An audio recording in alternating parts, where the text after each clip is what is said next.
কত যুবক যে পৃথিবী থেকে চলে গেছে, হে আমার ভাই, আপনাকে কেমন করে বুঝাই, যারা দিন রাত কোনো কিছুর পরোয়া করেন নাই, দিন রাত আল্লাহর পথে ছুটে চলেছেন।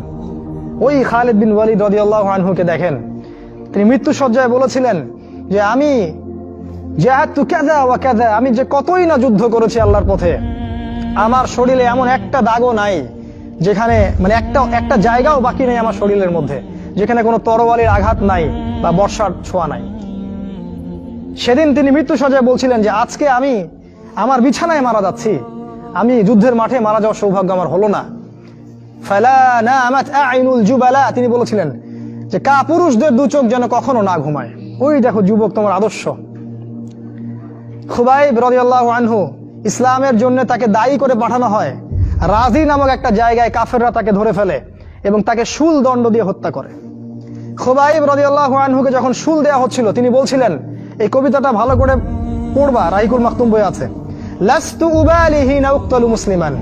তাকে যখন শুল দণ্ড দেওয়া হচ্ছে, শুল দণ্ড মানে বোঝো, পিছন দিয়ে মানে লৌহ দণ্ড প্রবেশ করিয়ে মাথা দিয়ে বের করে দিত, কঠিন দণ্ড, একটা ফাঁসি টাসির চেয়েও ভয়ঙ্কর।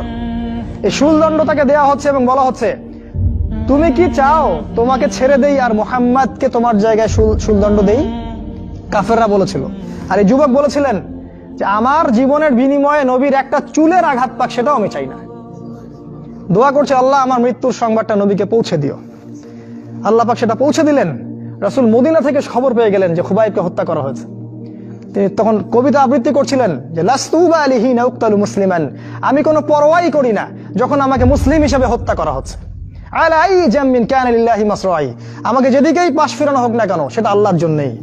ওয়াযালিকাল ইলাহু ওয়া ইয়াশা, এবং তিনি হচ্ছেন এমন ইলাহ যিনি যদি চান ইউবারিক আলা ফি কুল্লি শিলমি মিমাসা, তাহলে তিনি প্রত্যেকটা আমার গোশত টুকরা হাড্ডির মধ্যে বরকত দিতে পারবেন। এই কবিতা বলতে বলতে তার জান চলে যায়। এই যে তোমার আদর্শ, কখনো ভেবেছো তাদেরকে নিয়ে? তারা তোমাদের সুপার হিরো। আজকে ফ্যান্টাসির জগতে সুপার হিরো খুঁজে বেড়াও তোমরা। রাসূলের আদর্শ গ্রহণ করার সৌভাগ্য হলো না, খালিদ বিন ওয়ালিদকে দেখতে পারলে না। ওমর ইবনুল খাত্তাব এমন বীর, যার সামনে 10 জন 15 জন কিছুই না, তরোয়াল নিয়ে বের হয়েছেন নবীকে হত্যা করবে। পথিমধ্যে শুনলেন কি তার বোন ভগ্নিপতি ইসলাম কবুল করেছে, চললেন বোন আর ভগ্নিপতিকে আগে মারবো তারপর নবীকে। সেখানে গিয়ে শুনলেন কোরআন তেলাওয়াত করা হচ্ছে, কান লাগিয়ে শুনলেন কি তেলাওয়াত করা হচ্ছে। জিজ্ঞাসা করলেন কি তেলাওয়াত করছো? তারা বললো যে আমরা কিছুই তেলাওয়াত করছিলাম না। তিনি মারধর শুরু করলেন, এক পর্যায়ে একটা কাগজ বের হয়ে আসলো, ওই যে নুসখা, সেখানে লেখা ছিল সূরা তাহা। সেই সূরা তাহার তিলাওয়াত শুনে পড়তে পড়তে পড়তে পড়তে তার চোখ দিয়ে দরদর করে পানি পড়তে লাগলো এবং তিনি বলতে লাগলেন, ইয়ানবাগি লিমান ইয়াকুলু হাদা আল্লা ইউবাদা মাআহু গায়রা, যে সত্তা এরকম কুরআন নাজিল করতে পারে উচিত হবে না যে তার সাথে কাউকে শরীক করা হোক। বললেন, শাহিদতু আল্লা ইলাহা ইল্লাল্লাহ ওয়া আন্না মুহাম্মাদান রাসূলুল্লাহ, আমি সাক্ষ্য দিচ্ছি আল্লাহ ছাড়া কোনো মাবুদ নাই এবং মুহাম্মদ আল্লাহর রাসূল সাল্লাল্লাহু আলাইহি ওয়াসাল্লাম। খুযুনি ইলা রাসূলিল্লাহি ওয়া আসহাবিহি, আমাকে আল্লাহর রাসূল এবং সাহাবীদের কাছে নিয়ে চলো, আমি ইসলাম কবুল করব এখনই গিয়ে। সেখানে গিয়ে নবীকে বললেন, ইয়া রাসূলুল্লাহ, আমি জিতুকা উমিনু বিল্লাহি ওয়া রাসূলিহি, আমি আপনার কাছে এসেছি আল্লাহ এবং আপনার প্রতি ঈমানদার হয়েই এসেছি। ওয়া বিমা জিতা বিহি মিন ইনদিল্লাহ, আর আপনি আল্লাহর পক্ষ থেকে যা নিয়ে এসেছেন এই কোরআনের প্রতি ঈমানদার হয়েই আমি এসেছি এখানে। তিনি বললেন, ওই সময় ওমর ইবনুল খাত্তাব, যে ইয়া রাসূলুল্লাহ, আমরা কি হকের উপর নাই? আলাসনা আলাল হক ওয়া লাইসু আলাল বাতিল, আমরা কি হকের উপর নাই? মুশরিকরা কি বাতিলের উপর নাই? তাহলে আমরা কেন গোপনে গোপনে ইসলামের দাওয়াত দিব? আজকে থেকে প্রকাশ্যে ইসলামের দাওয়াত দিব। তখন থেকে ইসলাম প্রকাশ্যে দাওয়াত পেয়েছে, তার আগে পায়নি। তুমি ওমর হতে পারো না?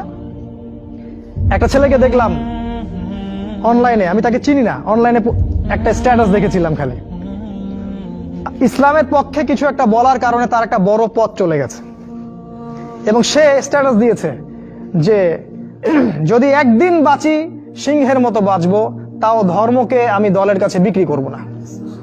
মন থেকে দোয়া চলে আসলো ওর ওখানে। আমি কমেন্ট করেছি যে তোমাকে আল্লাহ ওমরের মতো কবুল করুক। হামজা বীর সাহাবী, যাকে উহুদ যুদ্ধে শহীদ করা হয়েছে, আবু জেহেল রাসূলকে চর মেরেছিল একটা। হামজা রাদিয়াল্লাহু আনহু যখন শুনেছেন আবু জেহেল রাসূলকে মেরেছে, সরাসরি আবু জেহেলের বাসায় ওকে গলার ধরে বের করে প্রচন্ড জোরে ঘুষি করে একটা মারা হলো। বলা হলো যে আমার ভাতিজা যে দিনের উপর আছে আমিও সেই দিনের উপর আছি, রুদ্দাহা ইন ইসতাতা'তা, তোমার ক্ষমতা থাকলে আমাদেরকে ঠেকিয়ে দেখা হবে। তিনি রাসূলের কাছে গেলেন, বললেন ইয়া ইবনা আখি, হে আমার ভাতিজা, কুনতু আনসুরুকা বিল হামিয়া, আমি তোমাকে সাহায্য করতাম আত্মীয়তার সম্পর্কের কারণে, আলা নানসুরুকা লিল ইসলাম, আজকের দিন থেকে আমি ইসলামের জন্য তোমাকে সাহায্য করব। আশহাদু আল্লা ইলাহা ইল্লাল্লাহ ওয়া আন্নাকা রাসূলুল্লাহ, আমি সাক্ষ্য দিলাম যে আল্লাহ ছাড়া কোনো ইলাহ নাই, তুমি আল্লাহর রাসূল। এই যে ইসলামের শক্তি বাড়তে থাকলো তখন, তো তুমি হামজার মতো হতে পারো না? হামজা রাদিয়াল্লাহু আনহু উহুদের যুদ্ধে যখন করছিলেন, তার সামনে কোনো কাফের মুশরিক টিকতে পারে নাই। আমি তোমাকে বলিনি যে অস্ত্র নিয়ে এখন বের হয়ে যাও, কথা অন্যদিকে নিয়ে যাবা না, কথাটা অন্যদিকে ঘুরাবা না। এখন তো মিডিয়ার যুগ, কথা অন্যদিকে মানুষ ঘুরায় খুব সহজে।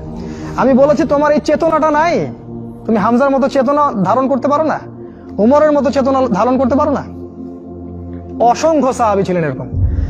মুসআব বিন উমাইর এত ধনী সাহাবী ছিলেন, যার আতরের খুশবু ছিল আরবের সবচেয়ে দামি আতরের খুশবু। ইসলাম কবুল করে সব ছেড়ে দিলেন, এক পোশাকে তাকে কবর দেওয়া হয়েছে উহুদের মাঠে। মানে তাকে যখন শহীদ করা হয়, তার দেহের মধ্যে এতগুলো তরবারির দাগ ছিল, তুমি কল্পনাও করতে পারবে না। এই সাহাবীকে রাসূল সাল্লাল্লাহু আলাইহি ওয়াসাল্লাম যখন দাফন করলেন, তাকে দাফন করার জন্য কোনো কাফন পাওয়া যাচ্ছিল না, ঘাস দিয়ে তাকে দাফন করা হয়েছে। এই হলো মুসআব বিন উমাইর রাদিয়াল্লাহু আনহু। কত সাহাবী চলে গেছেন এমন দুনিয়া থেকে, কত বীর যোদ্ধা চলে গেলেন পৃথিবী থেকে, কিন্তু আজ পর্যন্ত তোমাদের এই আদর্শগুলো তোমরা অর্জন করতে পারলে না। তোমরা এখনো সেই পশ্চিমা সভ্যতার গোলক ধাঁধায় পড়ে আছো। ওই ইহুদি, ওই খ্রিস্টান, ওই দাজ্জালের অনুসারীরা যা শিখাচ্ছে তাই শিখছো, যা গিলাচ্ছে তাই গিলছো, মিডিয়া যা দেখছো তাই বিশ্বাস করছো। আল্লাহ পাক তোমাদের সবাইকে যেন ইসলামের দিকে হেদায়েত দান করেন, ফিরিয়ে নিয়ে আসেন। আল্লাহুম্মা আমিন।